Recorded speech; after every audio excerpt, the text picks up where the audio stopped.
Hello and welcome to the Advanced Sports Reporting Podcast. I'm Sam Pavone. I'm Shane Farber. I'm Colette Kearney. And I'm Manny Victor. Today we are able to sit down with Kenny Holdsman, one of the founders of Philadelphia Youth Basketball.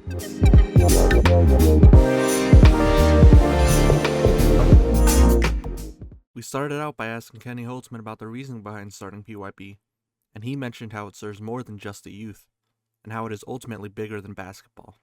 Yeah, so I had been running a different organization called Arthur Ashe Youth Tennis and Education, and we had a name change in around 2012-ish, and it became Legacy.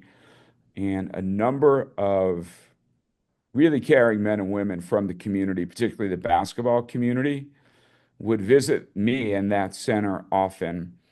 And one of them, his name was Eric Worley. And I began hearing this narrative from Eric and many others that kind of went like this. Why is it that in a city where youth basketball or basketball in general is iconic, is everywhere, it cuts across generations, and it has real cultural power to it, why do we see all of these alternative sport organizations, primarily ones that, if you will, serve more affluent communities like tennis, squash, golf, rowing, equestrian, cycling, etc.? Why do we see these programs, organizations, centers popping up, but we have nothing nearly as comparable for basketball? And if we want to reach kids at a deep, holistic level and a real scalable number of young people, and also have an amazing cadre of adults who grew up in this game waiting to be coach mentors, senior staff people, board members, etc., why do we not see this for basketball? And I agreed with the narrative. And in 2014, I agreed to write a concept paper with Eric and three other co-founders. And in 2015, June 1st, so we're coming on our 10-year anniversary, PYB was launched. So our mission is not to develop elite players. Our mission is to provide access and opportunities for young people to self-determine and self-actualize. And we mean that in their learning and development, academically, intellectually, socially, emotionally, civically, vocationally, individually, with strong identity. And physically and athletically as well, but that's not near the point here. It's basketball as a great door opener that then gives us the ability to reach kids in much more holistic ways. I did take a sneak peek at your LinkedIn. I saw that, you had a pretty long history. Your entire career basically was focused on youth development. I was wondering what youth development and programming, what it meant to you. So when I think about youth development, it's inextricably linked to the here and now and the way people come of age and learn and develop, but then also through that like young adult trajectory. So, my colleagues and I think about youth or young people not as stopping at 18, but as going more toward like 26, where people can really get themselves on the rails.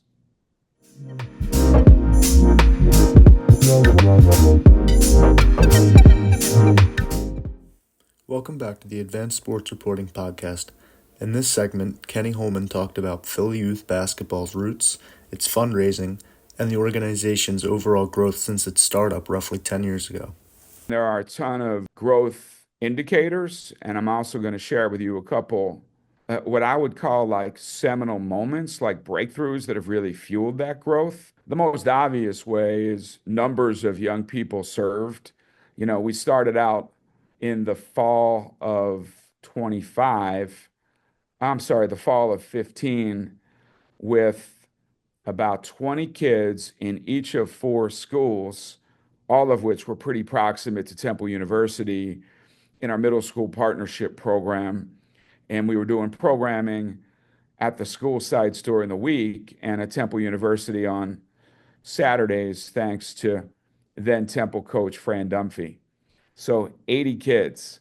Fast forward, we have a couple thousand kids in our program and a massive program suite from our summer camps, our middle school partnership program that is now 22 schools.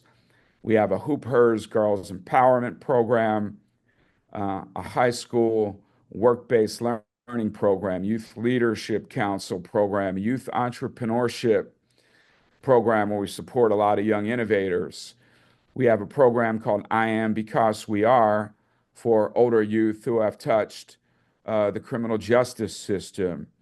We now have youth multimedia emerging. Temple, in fact, is going to be running a sport broadcasting camp this very summer. A number of kids in well-paid, well-mentored, work-based learning experiences. We've got an early development program for kids like 5 to 9 that's brand new.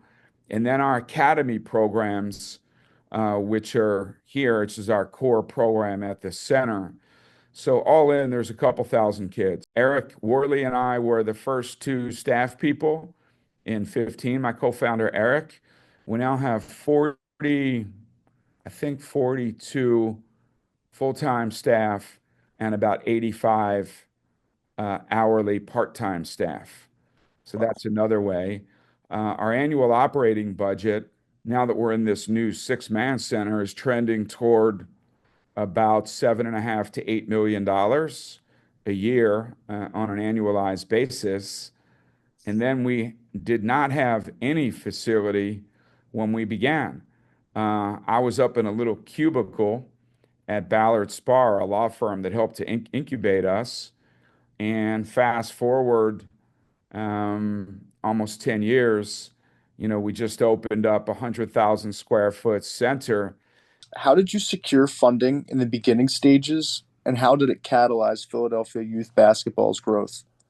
So early on, the funding chase was largely like this. We've got like a concept paper, and it's pretty clear on the what, the who, the how, and most importantly, the why. Like, why does it matter?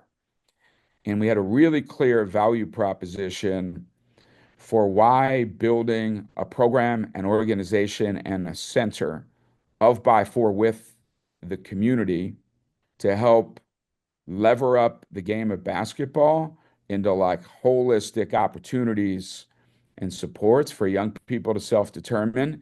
That was clear and that was compelling, right? So you got to have that. And then you need to sell it properly. So we brought together 20 people about 10 years and a month ago at Ballard Spahr, a law firm, a meeting convened by a guy named John Langle, who became our first board chair for the first 9 years, also a real high credibility person. And Alvin Williams, one of our co-founders, he and I made a presentation. And by the end of the meeting, 3 or 4 individuals and 1 foundation had made early seed capital commitments. So we had built a sense of this is an idea worth doing. And this group of folks, if we pull together properly and mobilized a lot of others in the community, we could do this, right? So these are the 2 thresholds you need to overcome. That what it is you're doing matters, and 2, that it's achievable. And after you cross those 2 thresholds, you begin to get some early investors. And that's for the social impact world where I'm a part of. And it's also for the for-profit world where, a more traditional entrepreneur might reside.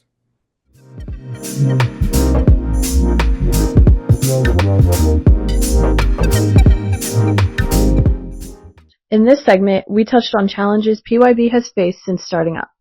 Many. I mean, Colette, I talked a moment ago about like growth and success, and I really hope I didn't romanticize this, because let me say, this has been a slog, and it's not been a straight line because there's been a number of challenges. I'll give you a few. We thought we were going to build a center on the grounds of the sinking homes of Logan off of Route 1. Some people call that the Logan Triangle. That's where we put a lot of our energies in the first 3 years of PYB. And there was a real estate developer that told us we would be a part of their phase one redevelopment project in Logan, and they never delivered us a sturdy piece of ground. We had made a ton of promises to that local community, the leadership of the congregants of the Harold O. Davis Church, and local schools, and really quality people who have been let down by the city and the state and others since 1987. And we never got a construction pad, a firm piece of ground. And then we had to pivot. And we tried to buy a piece of industrial property called the Bud Company plant. Guess what? There was a group from New York City, the Plymouth Group, who sorely outbid us. That was strike two. And if we didn't get a building to redevelop or a ground to build new on soon, that would have been strike three. Like, we ran the risk of becoming unbelievable, like in a credibility loss sense, no longer able to believe in. And that was hard. The pandemic obviously was hard, and it hurt everybody. We saw it as a challenge, as I said a moment ago, that we needed to address head on. We've had a coach mentor. I mentioned Joe Daniels murdered. We had a young person shot and killed in the program.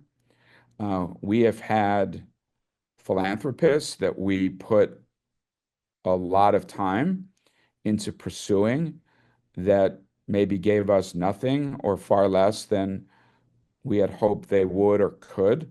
So at every step, there's been challenge. And I think one of the secrets of our success has been to never quit, to be really aware of mistakes, and deeply reflective.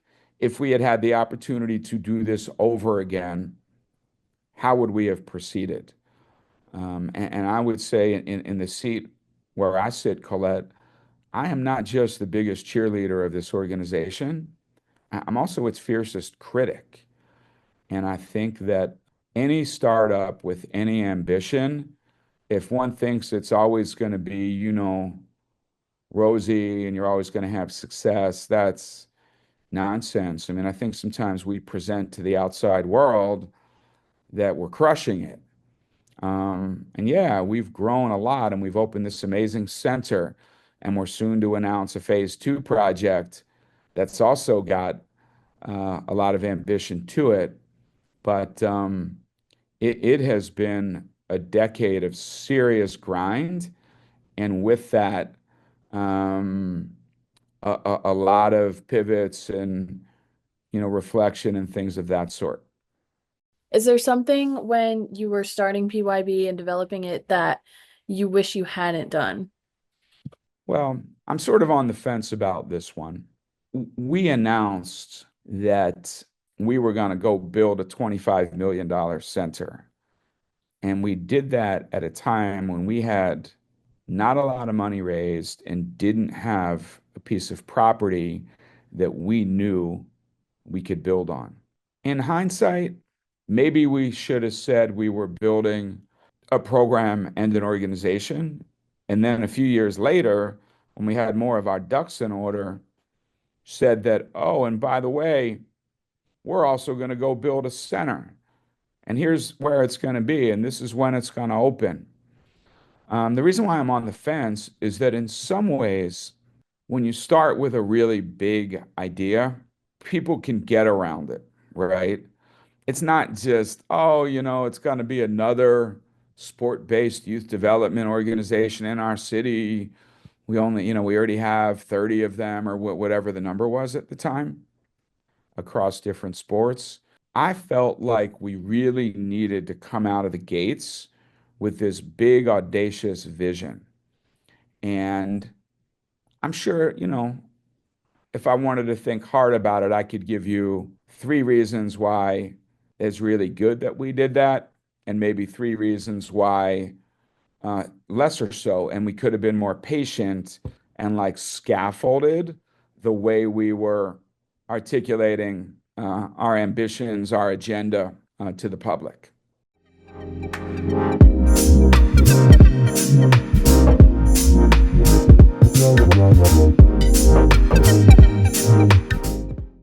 Welcome back to the Advanced Sports Reporting Podcast. While there has been a lot of growth in 10 years, a lot of goals have been accomplished for PYB.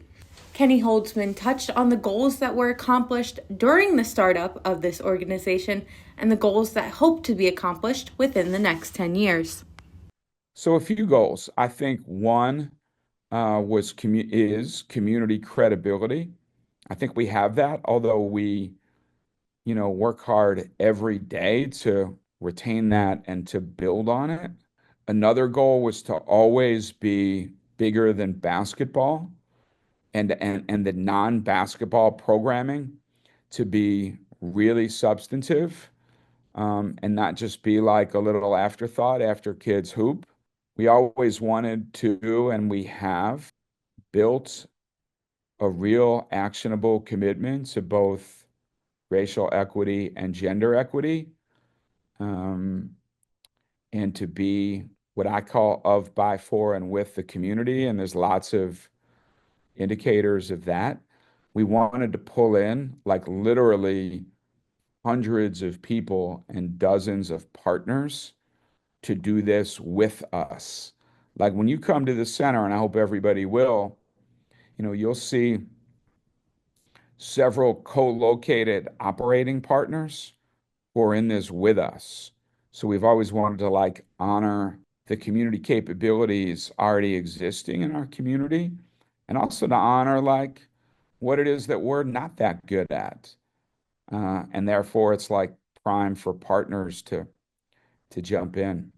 I've always wanted us to be an organization of many leaders and many voices. Although I might be in some circles like the most identified or identifiable leader, people know that there are many leaders from top to bottom in the organization, on our board, on our staff, within our base of kids and families and philanthropic supporters. Like I never wanted this to be about me. And most people know it's way bigger than me, even if I might be the sort of agitator in chief. And the biggest goal, obviously, was to build and open and to program and to make great a world-class center, and to do it in the middle of North Philadelphia. And when we had our ribbon cutting, this past July with a big cross section of our community and, Mayor Parker and Senator Hughes and Councilman Thomas, a bit over 9 months, and every week we get better on all of those fronts. So that kind of leads me into my next question. You guys have accomplished so much, but how have your goals changed after accomplishing those goals? So one area is that our goals have gotten bigger. I would say when the concept paper was written, we thought that like as part of youth development, Sam, there would be a like early career exposure. We've pushed that out a good bit. And what we're trying to do now is to connect the center and youth development and early career exposure to workforce development, career building, business development, economic opportunity generation for a large number of people. And next door to the center is a building that we're soon going to demolish. Sadly, it's really pretty, but structurally super troubled. We're going to knock that down. And I think within 18 months, maybe a little longer, we're going to break ground on what we're calling the generator of workforce development and economic opportunity. And our campus will, if you will, interconnect youth development with what it is that young people can do in terms of career pathways after high school, regardless of whether they choose college or not. We've sort of doubled down, if you will, and set this other goal all around economic mobility, economic opportunity. Some other areas, some goals. I always envisioned us to be a youth organization. I knew we were going to be more than basketball, but if you look at our name, it like no longer marries all that well to who we are and what we do.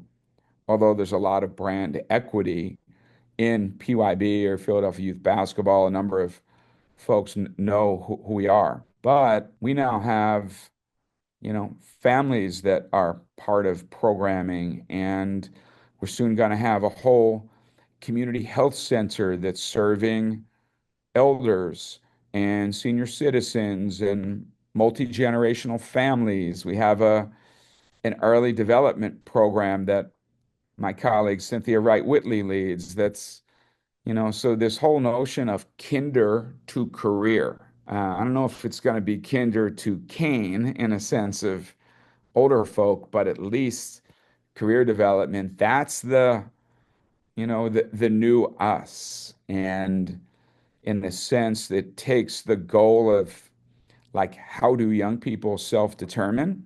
It extends it out with a whole range of supports, because one doesn't, figure out at 18 years old, like, how to build a powerful and positive and productive career and life. It takes more time than that. And we want our program pipeline to extend beyond the, youth moments. You kind of touched on it just a little bit, but you guys have, like I said, been here for 10 years. Where do you see, what are your goals for the next 10 years? Well, it's certainly to build this second project and to make it great and to have this whole campus be unified around the theme of economic opportunity and mobility. And I think it's going to take minimally 5 years to do that. So let's just say we're successful, and it's not going to be easy, but I suspect we will be. That the 2030 to 2035, two things. One is I'd love to figure out, like, we are learning a ton of lessons. We have a playbook, things we've done well, things less well, our analysis of why. I want to figure out how we can package all those lessons learned and share them with the world. We are sitting on a treasure trove of knowledge. And whether that means, some organization in another city or another country, wants to do something really similar, or somebody wants to take like a piece of what we've done, like how we've built community, and try to replicate or take lessons learned from that. So call that knowledge diffusion. We want to figure that out. And then I think by 2030, I will be well ready to hand the leadership reins to somebody else. And so figuring out, the succession plan and strategy as some of us age up, age out, move on to other stuff. This has never been about any one person. It's always been about this like robust community of leaders. And I'll be ready to, hand off the reins to somebody else and retreat back to, a position on the board or just a supporter, or however the organization would want me to participate after, what would then be 15 years of, giving my blood, sweat, and tears to the organization.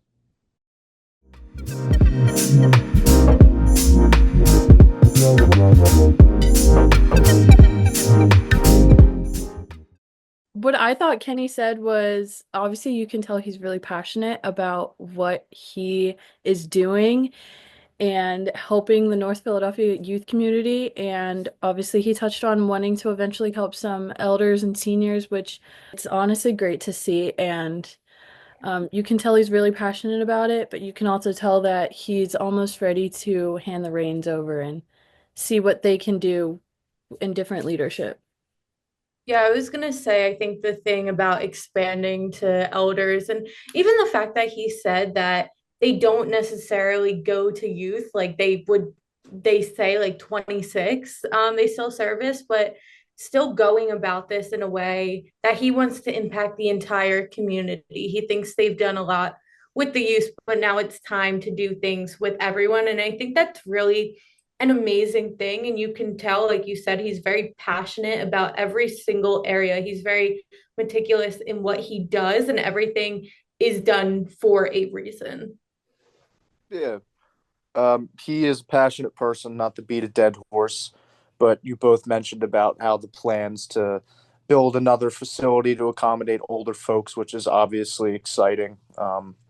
But he also touched about growth and just about how the fact it started, I think, with four middle schools with about 80 kids total in 2015 when they were first starting. But then fast forward 10 years later to where we are now, and that figures in the thousands. So that was really interesting. Also, he had mentioned that it was just him and his co-founder, I believe his name was Eric. Anyway, they now have, I think, over 40 members, and they started it too. So just some of the information he had mentioned regarding Philly youth basketball's growth really stuck with me. Yeah, just like you guys said, incredibly passionate. Feels weird that he's already willing to give up the reins. It doesn't feel like he's going to run out of passion anytime soon, especially not in 5 years, I don't think. But I think it goes to show, like, incredibly thoughtful person, incredibly respectful to us, gave us a lot of his time. And I think, incredibly selfless in a way. Because you, like I said before, it didn't seem like he was going to run out of passion in 5 years' time, but he told us that it's not about him. It's about the program, the people that they're helping. And I thought that was incredible. He was incredible to listen to. And it was just, what a guy. What an amazing dude.